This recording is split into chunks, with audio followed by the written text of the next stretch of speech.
Welcome. Please find a seat. I'd like to bring this meeting to order. No sleeping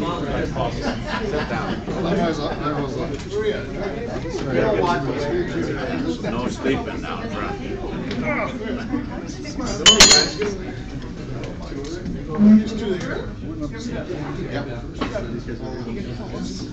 Dave Barth, thank you very much for the spectacular reader today. Job well done. Please stand. Bill Pegg, please lead us in O Canada. Sorry, O Canada, our home and native land, true patriot love, in all our sons' command. With glowing hearts we see thee rise, the true north, strong and free.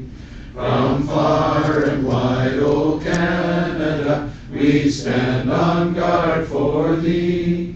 God keep our land, glorious and free. O Canada, we stand on guard for thee. O Canada, we stand on guard for thee. Please find your glass and raise it in a toast to Canada. And to the Queen. And to Rotary.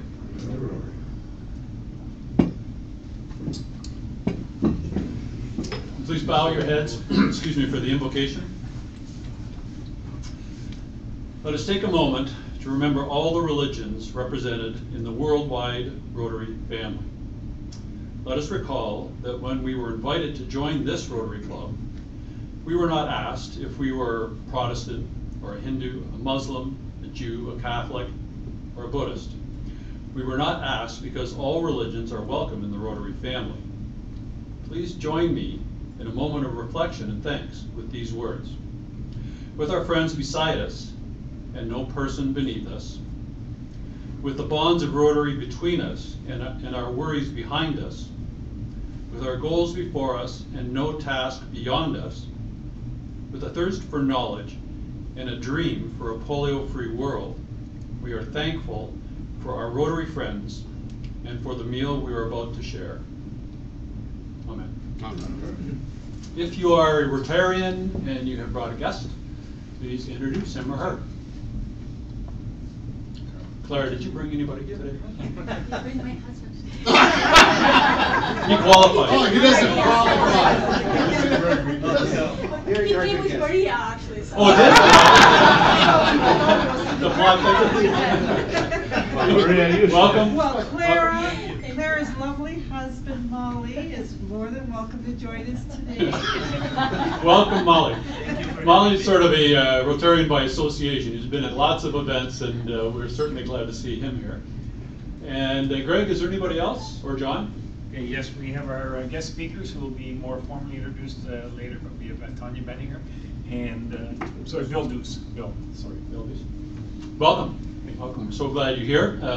Rotarians, please join me in welcoming our guests. And Bill, as a guest, you have the huge privilege of being the first at the buffet. Which you'll need to go quickly because...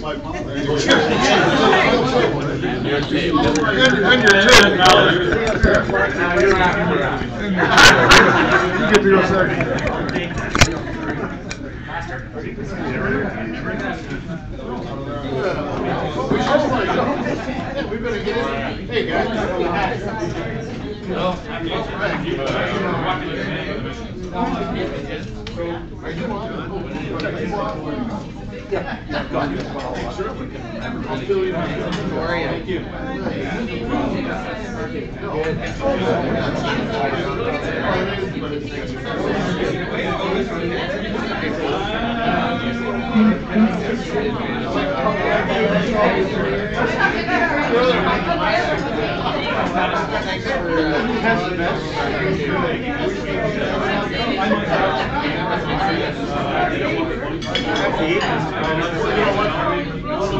I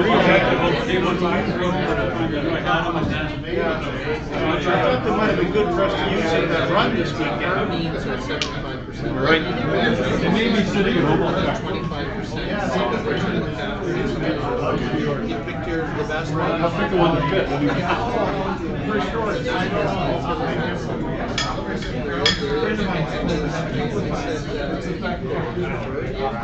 Very cheap.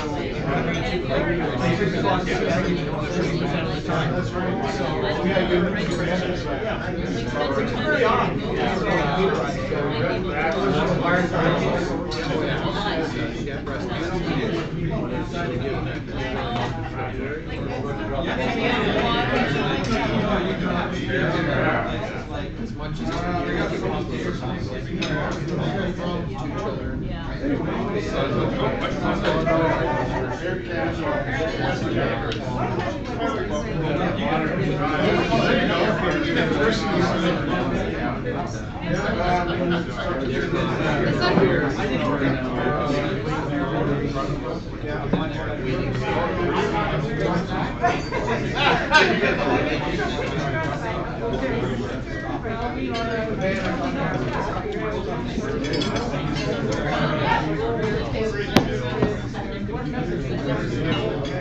so when I see you on Friday, I'm going to card as a contact me.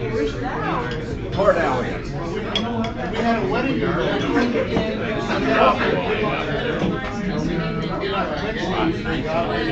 About 2 little cottages. Ranch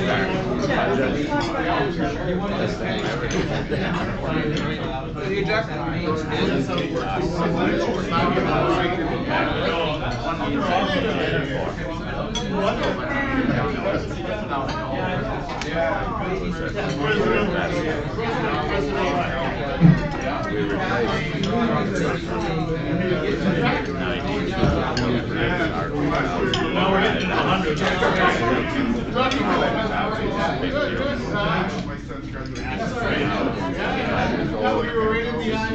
And I realized, of course, the income. We were there.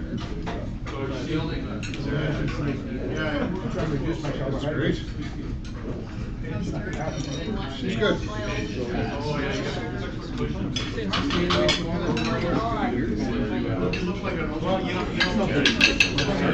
Keeping busy. Keeping involved. I had a nice garden at your place.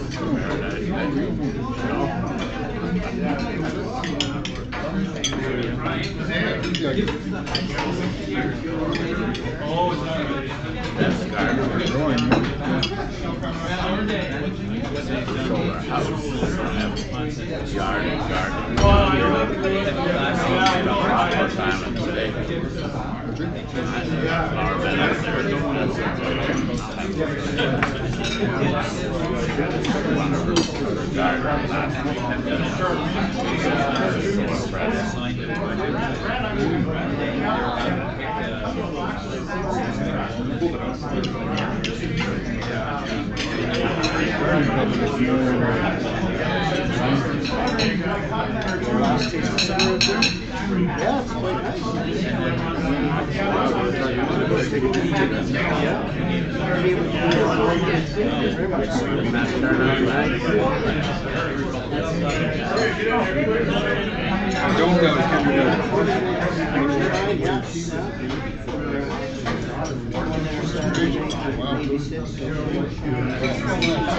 Oh yeah, she's up there every day. It was I paid all those flowers on there. It was out there. I sat down and redid it all. My comments.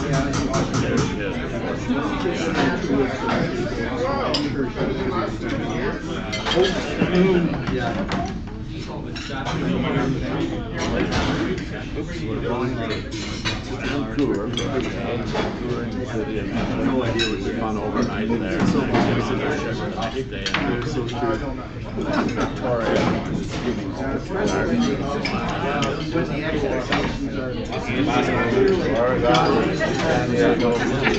That's a man, that was a group. That's you, Jerome.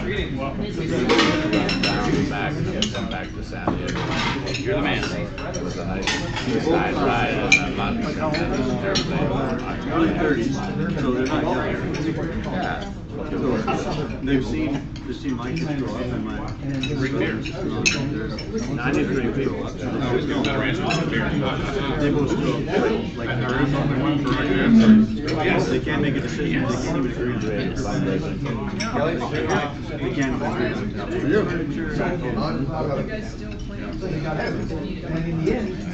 7 years. Like their independence and coming and going.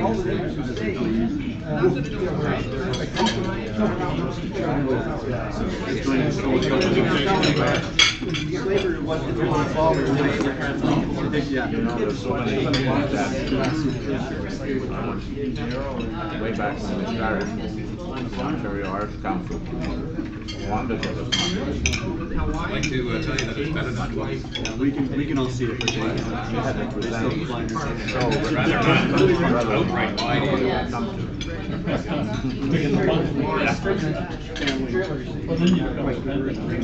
And so we said, let's do this without any money.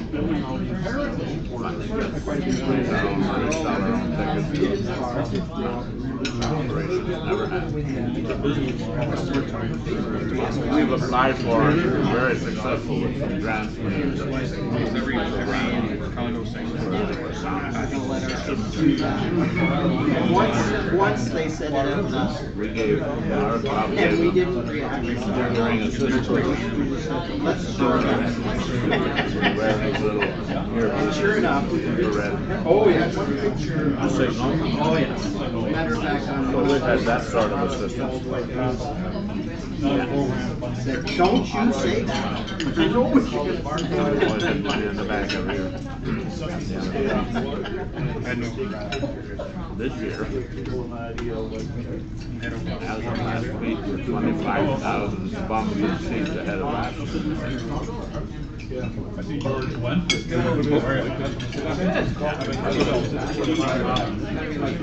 had to bump that. We were scheduled to start Yeah. So we had to bump all the people who already bought, switch all those tickets. When they found out why, they were happy. And that was another little grant we did. There's a lot of unapplied for grants. We have a guy who was tremendous who got better. He found it.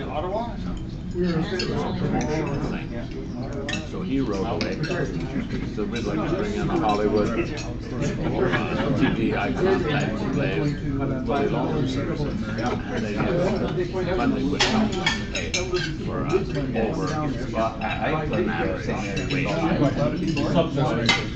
It is nice, but I remember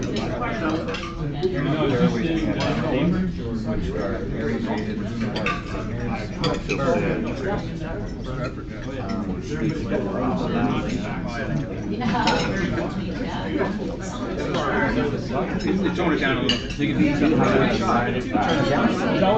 11 years, he never missed an episode. And we asked the police, you know, we interviewed CBC did that.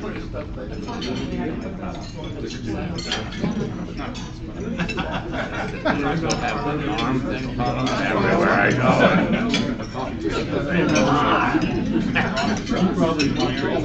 But there's one thing still a part of me from that character is I still love beer. And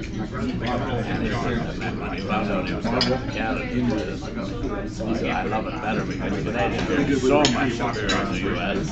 And he really is a fan of craft. And there's about he knows there's craft breweries. I said, I'm going to try and get him in Harmony and get him through the corner of the room and get him picked up. Just like across the Oh, yeah, so it's not going to be on the infrastructure. Just decided to stop. Well, it's open now. Oh, it is.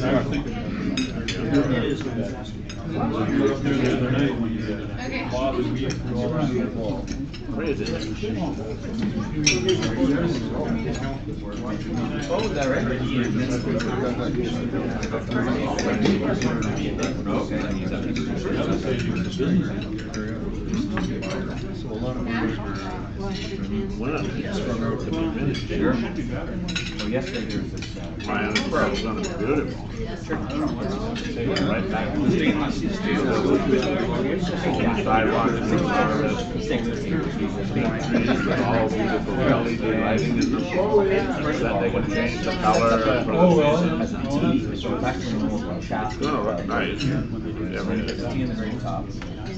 Yeah, the underground is cool. And this day they keep finding. put the ball on, you're driving. Nobody really.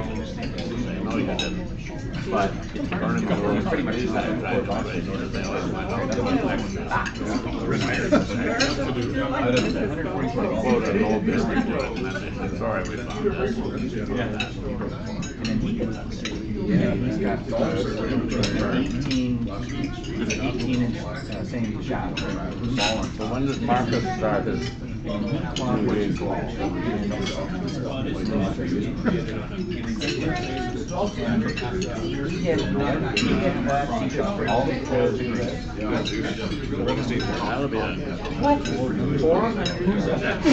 Guy, 400, so this is hole number 1. Looking down and creeping in the green. All of his shots were on the fringe from like you're 90 yards.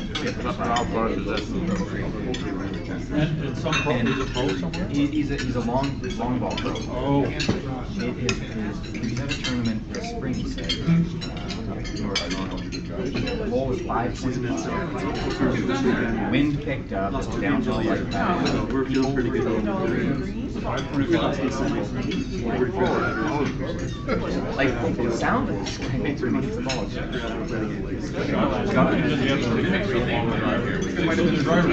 Yeah, I assume it's special equipment, and he's a giant. But you can't even look at like that. I've passed 250s like that. The wheels are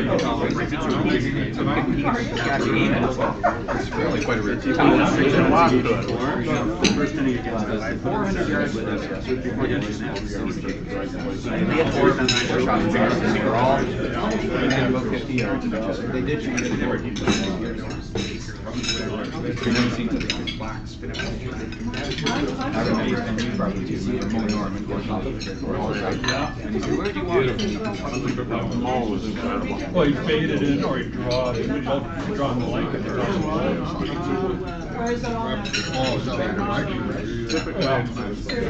That was a story about Tee off on a Coke bottle or whatever it is.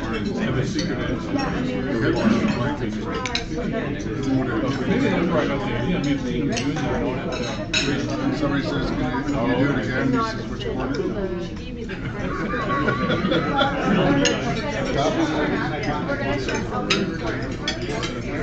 The guy at the Rossburger tournament the other day,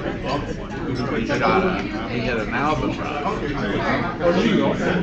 Shot 2 on a 5-5. That's harder than a whole month. On the slow down. I didn't even know what an albatross was. Kelly, you're going over there.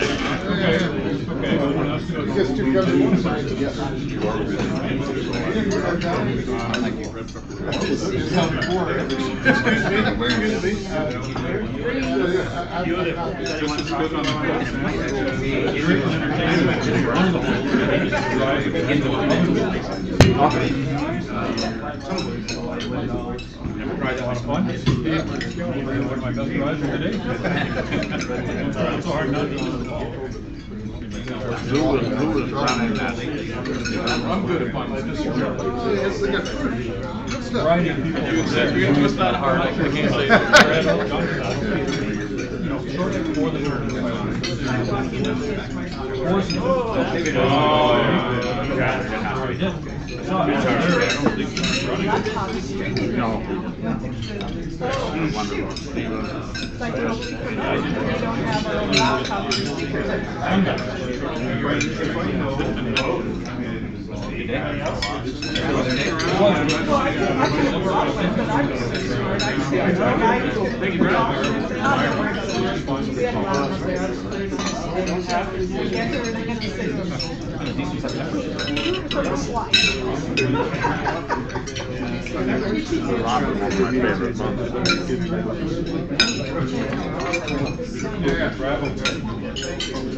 Never ending story. The way that's grown.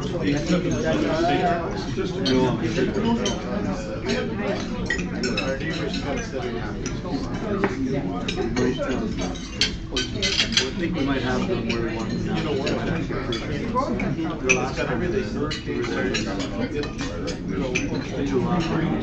This just took me to a couple members of other conflicts, so down to 3. The chair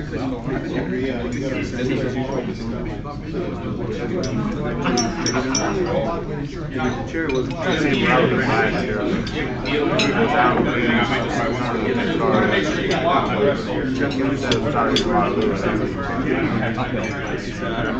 Also, they go back down here towards the water. The whole thing got started, and then they didn't find break it or something like that.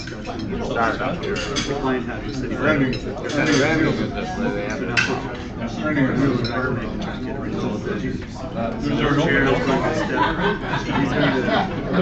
does it actually end?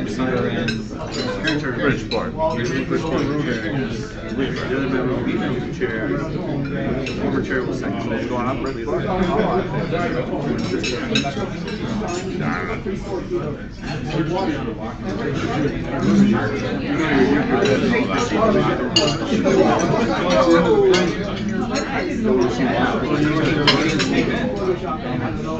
That's what day is that? Monday. I just remember on my cruise. That's the early luncheon. Did they say he would? I'll have to help him with it for sure.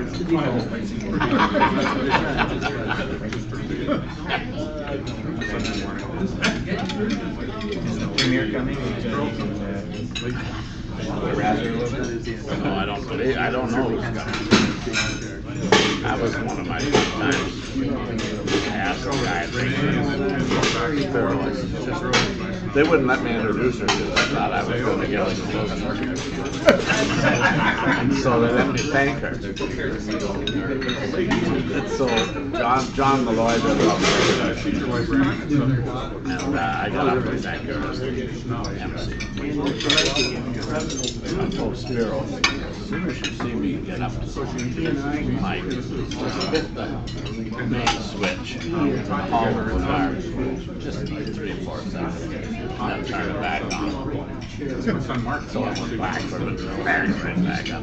I said, so the alarm transfer. She says, I was warned about you. The timing was perfect. Somebody did it on purpose. Yeah. She was a great sport about it. She was very open. I was interested. I remember the other year.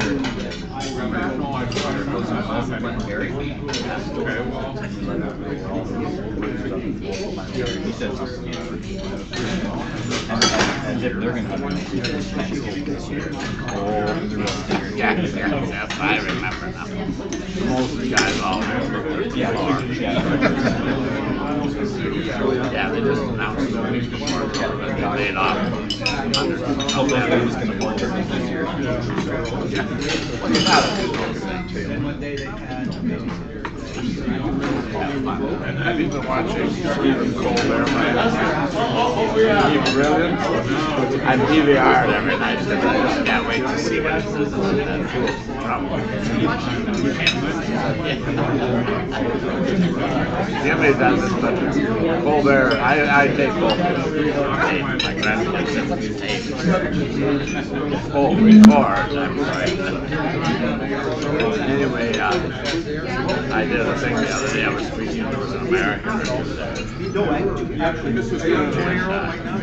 I said, where about you from? Florida. And I said, I would feel bad for his neighbors. Harvey crowd. I said, I don't know, coincidence. Both those states were heavily in favor of Trump. And the next one turns out in the ocean now is Los Jose. And it's going right for himself. He's a Mexican. I thought maybe we should have a wall around the south of the United States to keep the storms up. Makes more sense.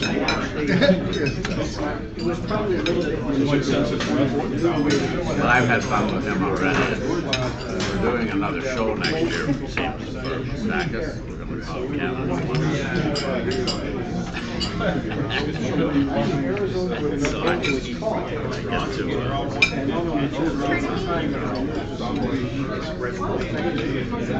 dig deep. I actually stare down some They're going to make one really good friend.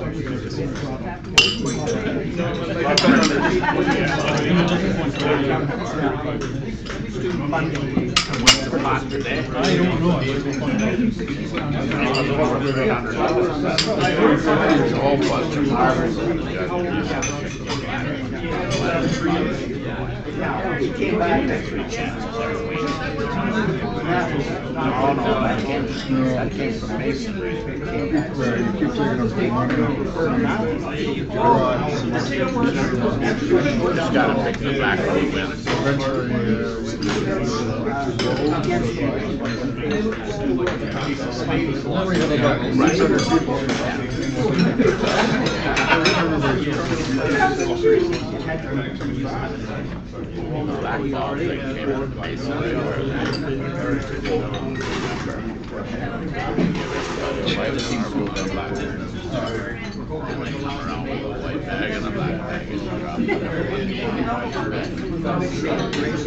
White bag and it's all white.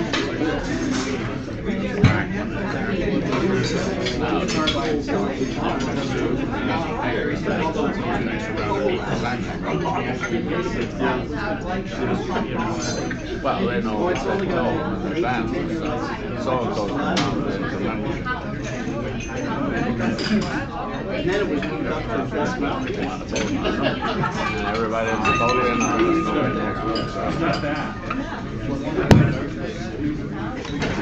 Well, you finish up your desserts. I'll carry on the meeting with some announcements.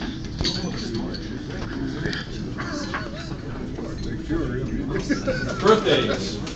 I think I mentioned this last week. Ed Warwick, an honorary member of our club, his birthday is September the 15th, so that's coming up very soon. Ed had quadruple bypass surgery recently, so if you know Ed, wouldn't hurt to give him a call or send him an email or something, just wishing him well and saying happy birthday.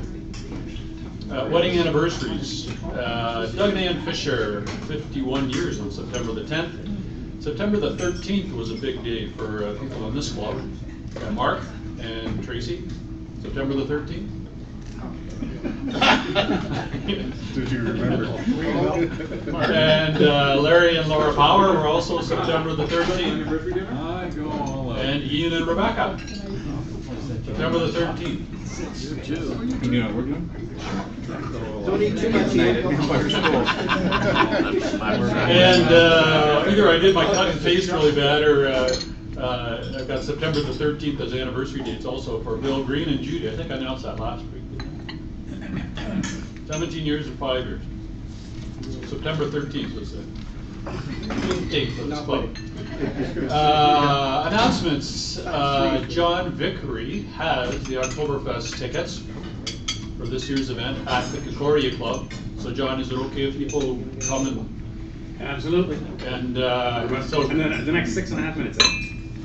6.5, okay, you have to run. So if you want some tickets from John at table, by all means, go and see him. Events at Concordia this year, bigger, better event. Maybe not quite bigger, but certainly better. The food's going to be great. And Judy will be happy to charge your account for the tickets. Judy will charge your account for the tickets. So, I just had a thought, maybe we just charge everybody's account for one table. So anyway, see John about it, and we really want to sell the event out. The price has gone up slightly this year to accommodate for a little bit of an increased cost, so we'd really like to sell out and make a little extra money this year. So that would be great for the money we make from that event goes into the club, and we use that for international programs. So we could get some extra money there, and then get some matching funding somewhere. We can do some good with the proceeds from that. The Pogo Run was last Saturday. We had a very lively group of Rotarians there. Troy, Kathy, Lovies, Allison, Jerome, and Karen, and myself were there. For those of you who aren't aware, the POGO stands for Pediatric Oncology Group of Ontario. So that's the group that gets the funding. Clearly a worthwhile group. We deal with some people who are very much in need. So for those of you who helped out, thank you very much. A really well-run event. I've seen it get bigger and bigger over the last few years, and hopefully they made a ton of money. Beautiful day. So for those of you who helped out, thank you very much. I don't know if you're there. They raised 57,000. 57 grand. Wow, well done. Great event. Started quite small and just has grown into a really well-run, profitable event. Hockey helps the homeless. If you're not doing anything on October the 27th, you are invited to carry hockey bags at Rim Park for about 7 a.m. 7 a.m. at least. Yeah, for you early risers. It's about a 3-hour gig. You take the hockey bag from the guys from the curb. You take it to the appropriate dressing room so that he doesn't have to handle it like a real pro. So if you're available October the 27th, we've got a few Rotarians who have signed up, and we'd like even more. So if you're free that date, you are welcome. Next week's speaker is going to be Matt Lawson from the Elora Brewing Company. A craft beer and farm-to-table success stories. So that's a topic that's near and dear to many hearts in this room, I'm sure. So Matt Lawson next week. Did you bring any samples? I didn't ask, but yeah, I don't know why I didn't ask, but I didn't. I hope he does. Do any members have anything else that you should add for club business announcements? Troy. Crown and Anchor sign up if you haven't. If you have it, please. There's the sheets over there. You can look and see what's open, or I'll be sending it out again later in the week. Yeah, we really need everybody to participate in this. If everybody participates, then it's not too onerous. But if we have a group that doesn't participate, it ends up with other people putting in extra shifts, which is it's really a club event, and we're all obliged to participate. So please sign up. What else have we got? 50/50. Get your tickets out. The first one is we're buying for $380,000. $380. 983. Very poor draw. 983.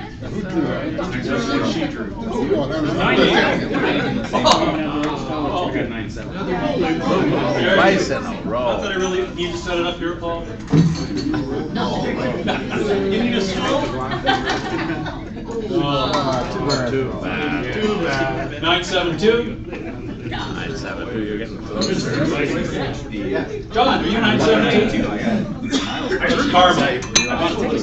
Karma for all the good work you're doing for the Oktoberfest lunch. Good luck,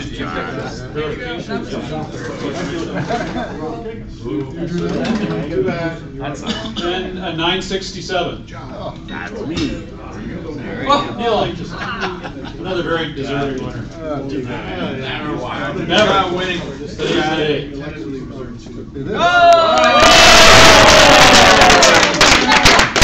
cannot say that anymore. I finally won. anybody have a camera? And could you hurry? Well, that, there's more. Nice drawing. Photobombing. Just my stomach here? In where? It doesn't matter, right? No, it does not matter. Down there, Judy, a check for Neil, please, $380. That's gonna roll it in. No, he needs it, he's gotta pay for Helen's I cash. never buy tickets. But today I thought, well. Rotary trivia, we have a nice Modest. white wine here today. Laura. Culinary. Who is the current president of Rotary International, and what country is he from? Oh, hang on. Hold on. No. You only get to use this. Is it Japanese? No takers. Oh boy, the line goes back. Nobody know? Half the wine, India. Ian Riesling No. is the Riesling friend on the board there. Oh, is it?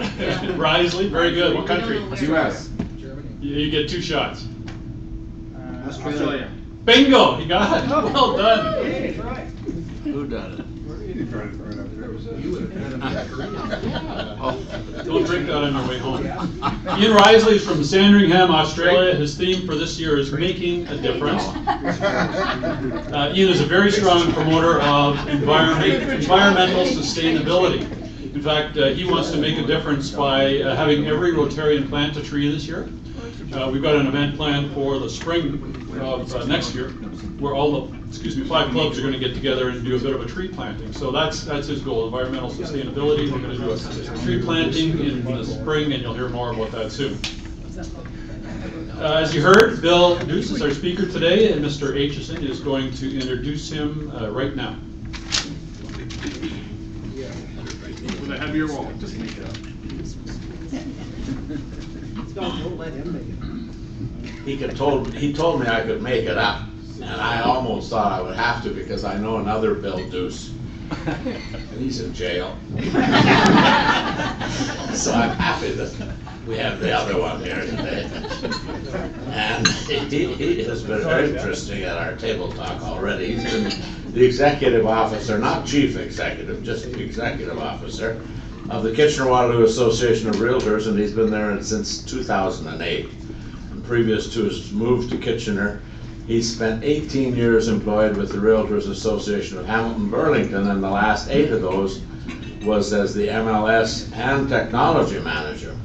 Bill's been instrumental in the relatively recent regionalization of the MLS systems of KW, Cambridge, Guelph, Hamilton, Burlington, Brantford, Simcoe, Niagara, Huron, Perth, Barrie, and Oakville, Milton. A busy fellow. He's the project coordinator for the Ontario Regional Technology Information System, which today provides technology and MLS services to over 10,000 realtors in Ontario.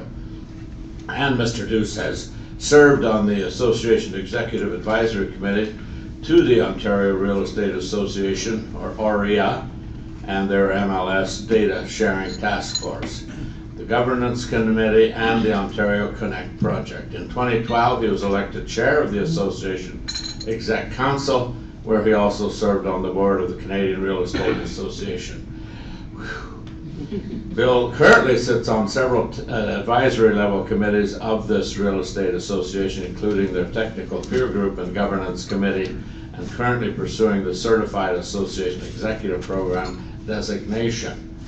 That's a whole lot more than I understand, so perhaps we'll get a better feeling for him now. Please welcome Bill Duce.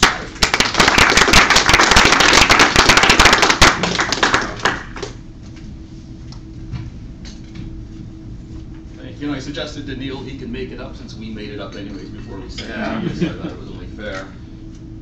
I'd like to acknowledge Mark Engel for reaching out to the association and inviting us to be here. Mark's been a valued member of COAR since 1993. Usually when I'm speaking with a group of people, I do a deep dive into the real estate world and all things real estate related. Speaking with you this afternoon, it's a little new to me. I'll do my best to try to hit some common points in order to keep everyone awake and prevent any post-meal siestas, as it were. This afternoon, I think we'll get into it, who the Kitchener-Waterloo Association of Realtors is, who we serve, how we do it, and if there's time, maybe a little bit about the local real estate market in general. In some ways, there's surprising commonalities between Rotarians and Realtors. Both groups are integral to our community and support it in wonderful ways. Clearly, you're all aware of the great work by Rotarians in the community, and hopefully I'll be able to explain some of the ways that Realtors support our region as well. The Kitchener-Waterloo Association of Realtors has been part of this community for over 80 years now. Initially, we were known as the Kitchener-Waterloo Real Estate Board, a name we carried until fairly recently. About 6 years ago, the Board of Directors underwent a branding study and decided to update the name to something that more clearly defines who we are and those who we serve, to provide greater clarity to consumers and, quite frankly, to our own members as well. The main thing we did was drop the board from our name, since that made us sound like some quasi-governmental agency, and exchange real estate for realtors, since our focus is on realtors and the realtors' focus is serving the real estate needs of their consumers. Our mandate hasn't changed, and quite simply, we're a not-for-profit association focusing on promoting and supporting realtors and serving the real estate needs of the community. But like everything, the execution is rarely as simple as a mission statement. Our association has 9 full-time staff, providing a variety of services such as education, events, professional standards, supporting the MLS system, communications, and of course, government relations. Like any not-for-profit association, our success is directly linked to the diversity and quality of our membership. All of our members are required to be licensed as real estate salespeople or brokers with the Real Estate Council of Ontario, who is the regulator charged with enforcing the Real Estate and Business Brokers Act. We typically have a bit of a love-hate relationship with the regulator, but lately we've not been feeling a whole lot of love coming from their direction, quite frankly. At the CWAR, we have over 1,300 individual members and just over 80 firm brokerage members. These members are also members of the Ontario Real Estate Association and the Canadian Real Estate Association. Another commonality with Rotary is our shared commitment to giving back. As Rotarians, you have a charitable foundation that makes donations to many local and international organizations. At the CWAR, we have the Realtors Care Foundation. Our board supports this foundation, which primarily gives to shelter-related causes throughout Ontario. Through this, in addition to other charitable activities, the CWAR has donated well over $500,000 to support local charities on behalf of its Realtor members since 1993. Our most recent philanthropic focus led us to fund a build for Habitat for Humanity homes, where all of our directors will be tomorrow swinging their hammers. As a Rotarian, your motto is service above self. It might be a stretch to say our members abide by the same motto, but not unlike the guiding principles that your organization has adopted, our members also abide by a code of ethics. Realtors in Canada have been abiding by a code since 1913. Today, that code is a high standard which in many respects exceeds what is required by our regulator. The Realtor Code is a condition of membership that all members must agree and abide by. So I've told you who we serve. My customers are realtors. So what exactly does the CWAR do? What does the CWAR offer that compels pretty much every real estate firm and salesperson in the area to belong to the association? We don't serve hamburgers. That's not the answer. Some may prefer it, but nevertheless, that's still not the answer. Well, we provide many valuable services to our members, such as education and advocacy, which I'll get into a little bit later. There's one particular ingredient to our secret sauce that keeps the local real estate association at the heart of the 3 levels of what we call organized real estate, and that's the MLS system. In Ontario, there are over 39 boards and associations, most of which own and operate a local MLS system. The MLS system is arguably one of the greatest assets of organized real estate. It's also perhaps one of the most misunderstood assets. The trademarks MLS, multiple listing service, and the associated logos are owned by the Canadian Real Estate Association and identify the quality of services provided by real estate professionals who are members to create. It's interesting that in the United States, these are not trademark terms. Anybody can create an MLS, anybody can call anything an MLS, and it's an entirely different ballgame south of the border. The MLS system and MLS system, it's a cooperative selling system operated and promoted by a board or association such as CWAR with the marks. There's 4 critical components to an MLS. First and foremost, the MLS isn't a database. It's not about the data. It's these 4 standards that are so important. Number first is that there's a higher standard of information. It's a member-to-member system. In other words, its realtors only have access to add, edit, or update information. Professionalism and the cooperation. The professional and cooperation is where the secret sauce really comes from. It's ensuring that the people who go into the system, they use it in a consistent manner with one another in particular. The expectations are the same, there's no surprises. Creating a database is easy. Managing cooperation professionally, that's where life gets a little tricky at times. So our MLS, as I said, we have 1,300 members. It's a sophisticated, secure, and robust members-only internet-based system. I should add that since 2015, as Neil has suggested, Quoir has been part of a regionalized platform that brings together 10 other real estate associations on a single system. Over 10,000 realtors throughout Ontario now have access to this single system. Collectively, there is on average close to $2 billion of sales conducted from this regional system every month. The precursor to the MLS is called the Photo Co-op. First discussion of this cooperative listing service took place in 1948. This is the roots of organized real estate today. By 1951, the concept became a reality in KW. Listings were sent to the board office, mimeographed, and delivered one to each office within 24 hours. While we do things very differently today, it's always been this system of cooperation that realtors have used to facilitate the sale of properties for the benefit of their consumers. Cooperation and professionalism, as I mentioned, they are the backbones to the system. And while there be numerous competitors to the MLS, they have typically only focused on the data side. The data aspect is relatively easy to do. Managing the cooperation professionalism, that's where the heavy lifting comes in. To date, the disruptors to our industry has not been data companies, but rather we have regular and aggressive disruptors from within the industry as our realtor members continue to evolve their services and how they deliver them. The services we provide to our members is a bit like an iceberg. The MLS system is above the waterline, but there's a sizable portion resting below the waterline that many members are never aware of.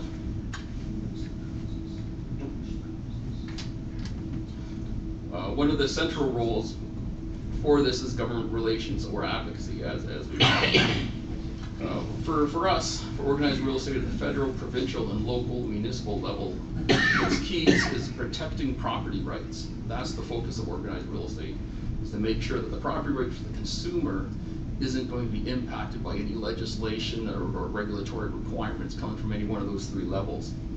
Now, there's a clear symbiotic relationship here. Without consumers being able to buy and sell real estate, our members would clearly not be able to earn a living. How big of a concern is it? Unfortunately, these days it is all too common of one. The reasons for this is many. Now, first and foremost, the market's been crazy.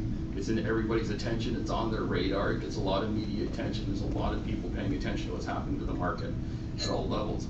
Another one is there's going to be an election next year. Because of that, parties are circling their wagons for votes and doing what they believe will be popular with voters. Third, the world's a complicated place. Policy created in one area will often have ripple effects and unintended consequences. With that in mind, I'd like to take a moment to talk about some of the current issues that are on our radar and some of the advocacy roles we've played in the past. When issues arise that impact housing, property rights, or realtors, we often take action. Over the years, we've developed very good relationships with our elected officials as we regularly meet with our local MPs, MPPs, and municipal leaders. For the Waterloo licensing bylaw that came out, this was an issue the Quoir had been monitoring since 2009 when the City of Waterloo began its rental licensing review. At the time, rental licensing was still a relatively new option for municipalities, and the City of Waterloo was leading the way on creating a bylaw. Today, the City of Waterloo is one of the few Ontario cities that require landlords of low-rise residential rental housing to apply for a license and renew it annually. Quoir was actively engaged on this issue with the city. In fact, Mark, I believe you were on the task force at the time. While we didn't agree with the rental licensing, we particularly did not think it was fair in the way it tried to define families and treated everyone who rented even a single room as a business enterprise, even when we all know in many instances it simply supplemented the homeowner's income. We did, however, support the safety aspects and knew that if our strategy was simply to oppose it, we were not going to get anywhere. The city desperately wanted a solution to what it saw as a student housing problem. We were moderately, lightly successful in convincing the city to increase the bedroom limit they're proposing from a 3-bedroom to a 4-bedroom limit. The municipal land transfer tax is a bit of a boomerang issue because it kind of keeps, we throw it away and it keeps coming back around at us. And frankly, I don't think it's ever going to leave our radar. Currently, Toronto is the only municipality with the authority to levy this additional tax, which is on top of the provincial land transfer tax.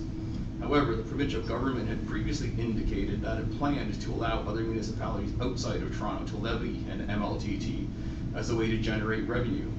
Choir's government relations team was actively involved in a province-wide advocacy campaign that convinced the government not to allow the MLTT to be levied by cities outside of Toronto. We don't support this simply because it would cost you as a consumer more money when you purchase a home, which results in fewer homes sold and less ancillary spin-off spending within the community. We continue to keep our eye on this file. We don't consider it to be closed, as we know that this was strongly being looked at by the large urban mayors caucus of Ontario, including some of our municipalities, since all municipalities are struggling to balance budgets. So in fact, we were colloquially told that one of our municipalities had actually budgeted the revenues from the MLTT, their next year's budget. So when this got turned down, they were less than pleased with organized real estate as a whole. The non-resident speculation tax was introduced as just one of several measures in the Ontario Fair Housing Plan introduced during the height of the recent crazy spring real estate market. As of April 21st, the government started applying a 15% non-resident speculation tax on the price of homes in the Greater Golden Horseshoe purchased by non-citizens or permanent residents.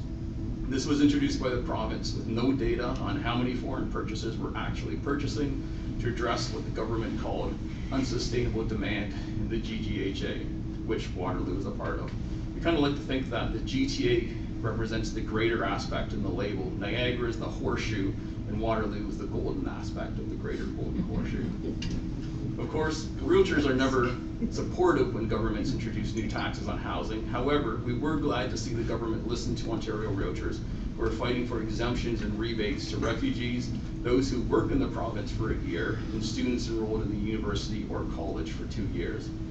But we do have some foreign buyers in our markets. By no means were they the cause of our heated market. The concern we had is the Ontario government made this policy decision in the absence of any actual evidence that foreign buyers were a driving force behind the overheated market. That, for the most part, was playing out in the GTA. As a rule, the Choir board supports evidence-based decision-making, not reactionary or media-based decision-making. On the home energy audits, the HER&D, the province of Ontario is currently considering this program that would make it mandatory for all home sellers to conduct a home energy audit before they list their home and disclose what their rating is. While realtors very much support home energy audits and rebates for making retrofits, we are naturally opposed to the government imposing these ratings on home sellers at the time of listing their home. That would be burdensome and intrusive to sellers. The potential changes to the mortgage rules, we actively engaged on the federal government's consideration of additional mortgage tightening rules. You recall that last fall, Ottawa introduced a stress test for all insured mortgage applications. This new proposal would require lower risk borrowers to be approved at 2% above the rate offered to them by their lender. We believe this measure will shut many consumers out of the market. The reality is that home ownership is slipping out of reach for many first-time home buyers in housing markets with a shortage of affordably priced homes. And one last issue we had in here, because at lunchtime Neil was showing us pictures of his lovely garden up at the cottage. This may be apropos, is the marijuana legalization. And a nice garden it was. As I'm sure you're all aware, the federal government intends to have this legislation enforced for next summer. The aspect of this that has our attention is the ability for up to 4 plants to be grown in any residence. At this stage, the legislation is still being written, but there are no clear definitions of what a residence means. For example, if it applies to legal duplexes, apartments, condos, or even rooming houses. Rentals are a large concern, with a conflict being between the renter's basic rights against the landlord's right to protect their investment. There's also a concern regarding standards of growing. While I'm not an expert in these matters, you can ask Neil later if you need to. I understand there are some home-growing kits that can be used by responsible individuals that are very advanced and will control moisture and odors, but no doubt there will also be others who are not responsible, which could result in moisture issues or other concerns. When the plants are budding, they evidently emit a very noxious odor, and if it's being vented through without a charcoal filter and that vent happens to be directed towards your deck, you're not likely to be very happy with your neighbor. There are lots of unknowns about this one, and we'll be watching it carefully. But moving on a little bit to talk about the market. The last 12 months have been quite a ride in the local real estate market. We saw homes selling on average for more than asking, homes selling in days rather than the more typical weeks, and frenzied offer battles where consumers would get caught up in the excitement. To be clear, no one enjoyed this market. For realtors working with buyers, they would often be forced to present offers on multiple properties on behalf of their clients. For realtors representing the sellers, in some instances they were challenged with receiving offers for far more than they felt the home was worth. The issue with this, of course, is if the buyer requires bank financing, the bank appraisers are only going to appraise the home for what they feel it is worth, regardless of the emotions from a bidding war. Where the buyer is offered X and the bank says it's only worth Y, the buyers have to come up with the difference on their own, or else transactions fall apart. The cause for the frenzy was largely demand-side economics. In this instance, GTA buyers being priced out of the GTA and migrating down the 401. They brought their GTA perspective, where $500,000 house is a bargain, which created severe problems for local buyers with local sensibilities.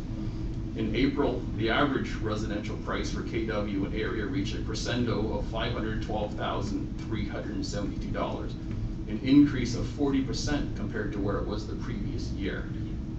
Yeah, we shook our heads too on that. Of course, none of this was sustainable, and with Ontario's Fair Housing Plan released in April, which included the foreign buyer tax I mentioned earlier, it would appear as though it at least had a psychological impact. The thing about statistics is that we're much better telling you what has happened than we are predicting what is going to happen. In this instance, I suspect it was a combination of the government's Fair Housing Plan coinciding with the psychological shift reinforced by some mortgage changes. We'll probably never really know for sure, and as long as governments continue to play with mortgage rules and other tools, before we can really understand what impact these changes have had, it will become increasingly challenging to read the tea leaves. What we do know is KW and area has long enjoyed a vibrant and diverse economy, and I believe prior to last year we were undervalued. We've never been a bedroom community, and we're used to enjoying fairly balanced market conditions. I should caution that the average sale price, while useful in establishing long-term trends, should not be used as an indicator that specific properties have increased or decreased in value. With that disclaimer out of the way, let's take a look at what's been happening in August. Last month, we reported a total of 483 residential sales through the MLS system. This was 19.2% below August of 2016's record-breaking 598 units sold. But as you can see from the chart, it's still above the monthly average. Inventory levels continue to be low, with the number of residential active listings in August significantly lower than the 10-year average. You know, there are 800 active listings on our MLS system in August compared to the 10-year average that's just about twice that number.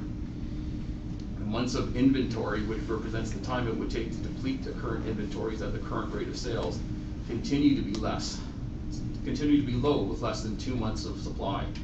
Still, this is a marked improvement of the 1 month or less which we've been suffering through for several months in a row, which is what, on the other hand, is also well below the 10-year average for that month. On the bright side, there does seem to be some signs of normality returning to the market. Realtors listed 589 residential properties in KW and area last month, which is on par with August of 2016 and below the 10-year average. So what impact has all the tight supply had on our market? We saw the average price gain still happening in August, but not as extreme. On a year-over-year basis, prices increased 10% to $441,992. On a month-over-month basis, average prices decreased to 2.9%. Well, I think I'm going to leave it from there. If you have any questions about the market or real estate, I would encourage you to talk to your fellow Rotarian, Mark Engel. He knows it better than I do, or any other realtor member of the Kitchener Association of Realtors.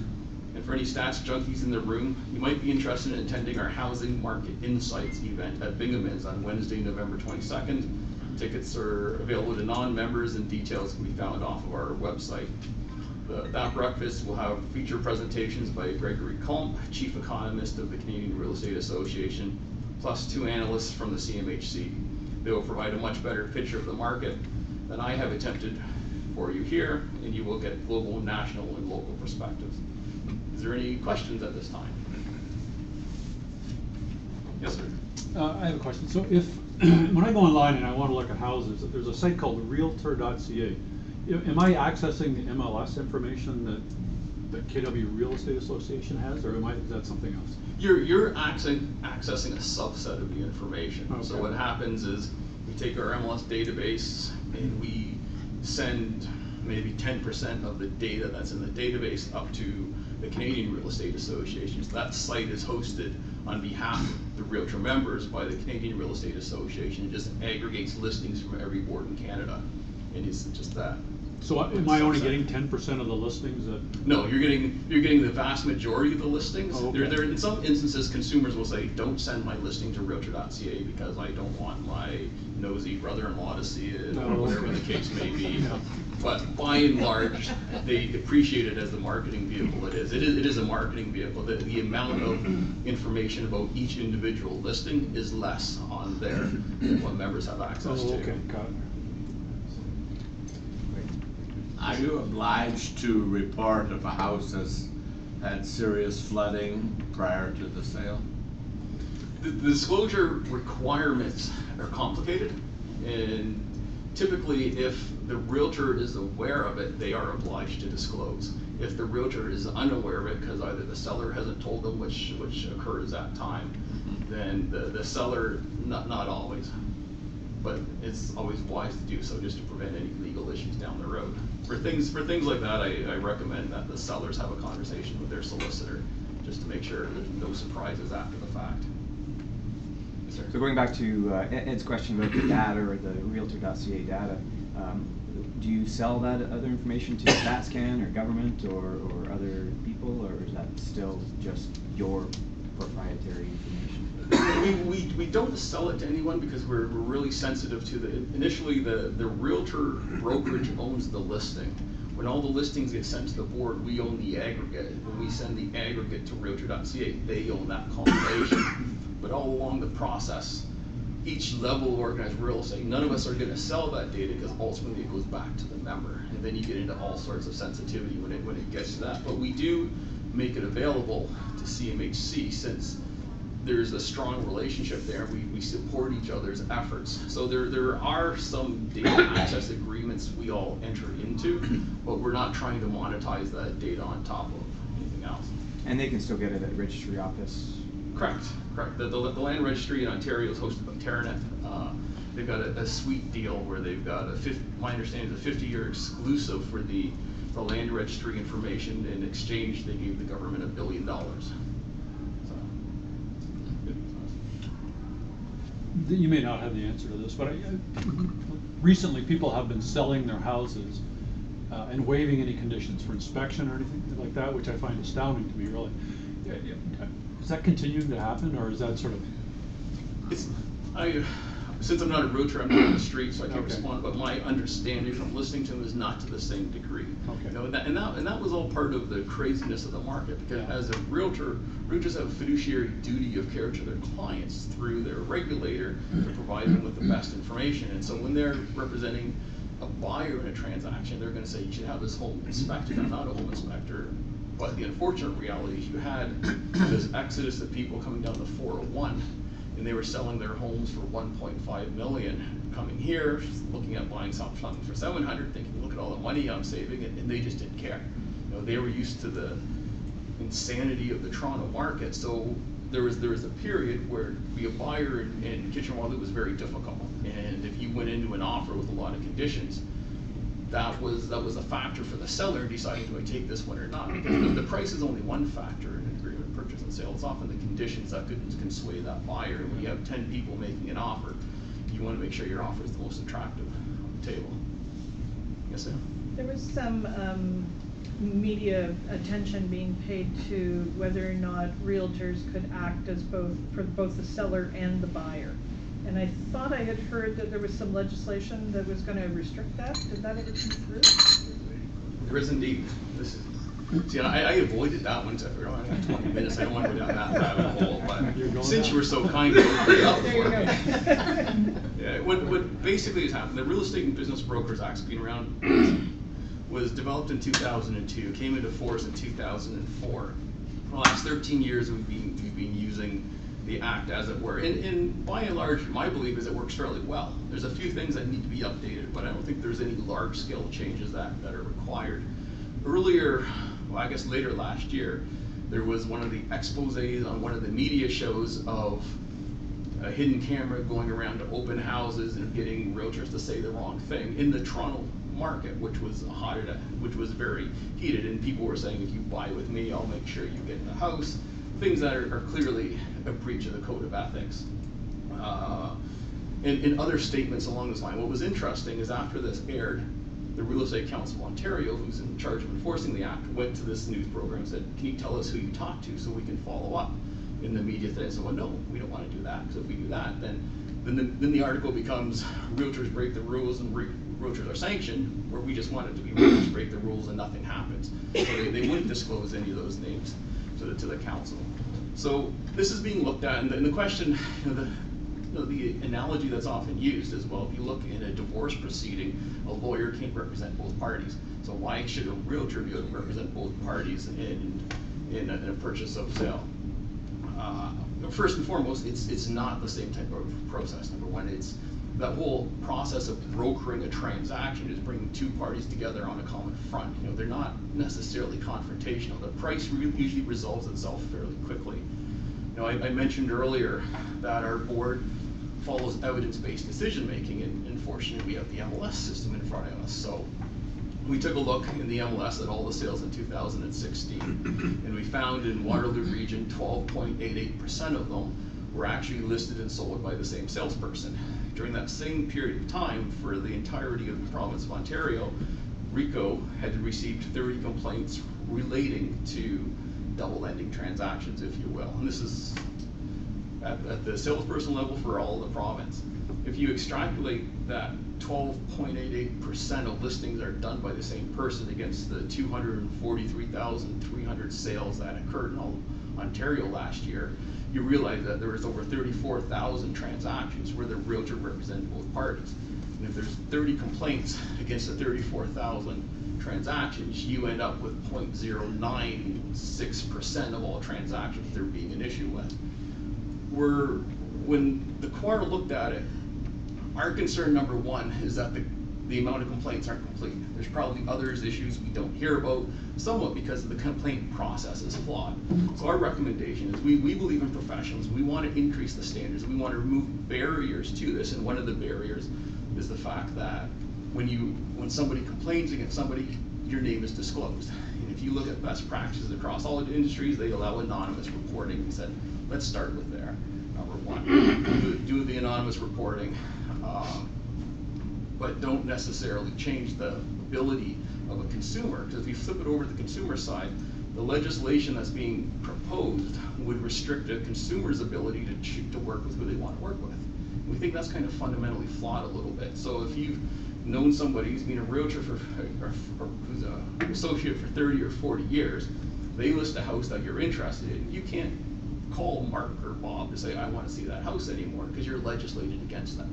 And we think, I think that's wrong, ultimately. And it also presumes in this information age we all live in, where any answer you want is as close as the nearest computer, it assumes that consumers aren't knowledgeable, which is also incorrect, because consumers are knowledgeable, and the disclosure that should exist today is fairly comprehensive. So I think it's my personal opinion is it's an overreaction, somewhat geared to a really limited media hype around this. But at the same time, we do need to make some other improvements in the regulation to ensure that consumers receive the protection effectively that they should have. That's my short answer. Bill, you mentioned the influx of Torontonians coming over into the KW, going to Niagara, for example, and Hamilton and so on. Does your association track, number one, where they're from, number one, and number two, do they still work in Toronto and commute? Yeah, and unfortunately, we don't track that information. We don't track much information on buyers at all. So when the government was talking about creating the non-resident sales tax on immigration, we were saying it's not immigration, it's just migration that we're facing in the region. We really don't know what those numbers were. It was just more listening to the members themselves saying, based on the number of competing offers against out-of-town realtors bringing clients by that they've never seen or they're contacted by. So it was an issue, but we don't have any metrics on that. No other questions? Bill, you stay here. Tim Brown, one of our members, is going to. So thank you. Bill, it's my pleasure to thank you today. Your talk was very informative. Interesting to know how many realtors are involved in the bar, as you call it. And I guess Mark is one of the longest serving, I'm sure. Also interested to hear how much you give back to the community through your foundation. That's good to hear, and nice parallel to Rotary. We've all heard of the MLS, and I think there's generally a lot of interest in real estate. You say you get a lot of press, and we're all kind of in some way attached to the real estate market, and just good information that you gave us today. So on behalf of the club, rather than give you a trinket pen or a coffee mug, it's our habit to give out to restore the eyesight of an individual. This individual's name is Jawa. They were a 51-year-old male in India, so we've done that in your name. Awesome. Thank you very much. Thank you very much.